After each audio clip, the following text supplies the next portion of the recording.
Praise the lord అందరికీ. కీర్తనలు 5వ అధ్యాయము.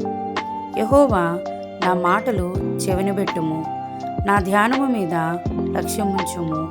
నా రాజా, నా దేవా, నా ఆర్తధ్వనిని ఆలకించుము. నిన్నే ప్రార్థించుచున్నాను. యెహోవా, ఉదయమున నా కంఠస్వరము నీకు వినబడును. ఉదయమున నా ప్రార్థన నీ సన్నిధిని సిద్ధము చేసి కాచియుందును. నీవు దుష్టత్వమును చూచి ఆనందించు దేవుడవు కావు. చెడుతనమునకు నీ యొద్ద చోటు లేదు. డాంబికులు నీ సన్నిధిని నిలవలేరు. పాపము చేయు వారందరూ నీకు అసహ్యులు. అబద్ధమాడు వారిని నీవు నశింపచేయుదువు. కపటము చూపి నరహత్య జరిగించువారు యెహోవాకు అసహ్యులు. నేనైతే నీ కృపాతిశయమును బట్టి నీ మందిరంలో ప్రవేశించెదను. నీ ఎడల భయభక్తులు కలిగి నీ పరిశుద్ధ ఆలయము దిక్కు చూచి నమస్కరించెదను.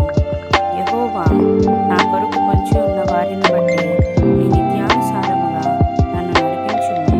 నీ మార్గమును నాకు స్పష్టముగా కనపరచుము. వారి నోట యథార్థత లేదు. వారి అంతరంగము నాశనకరమైన గుంట. వారి కంఠము తెరిచిన సమాధి. వారు నాలుకలతో ఇచ్చుకొమ్మలాడుదురు. దేవా, వారు నీ మీద తిరుగుబడి ఉన్నారు.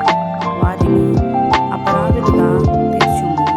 వారు తమ ఆలోచనలలో చిక్కుబడి కూలుదురుగాక.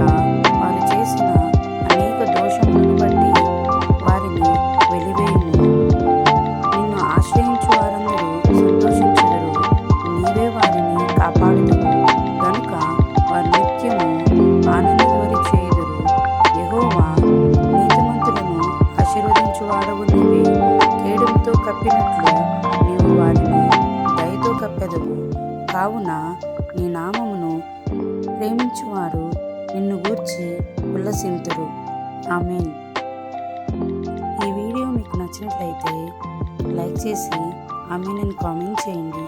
ఇలాంటి మరెన్నో వీడియోస్ కోసం మా ఛానల్ని సబ్స్క్రైబ్ చేసి సపోర్ట్ చేయండి. Thank you.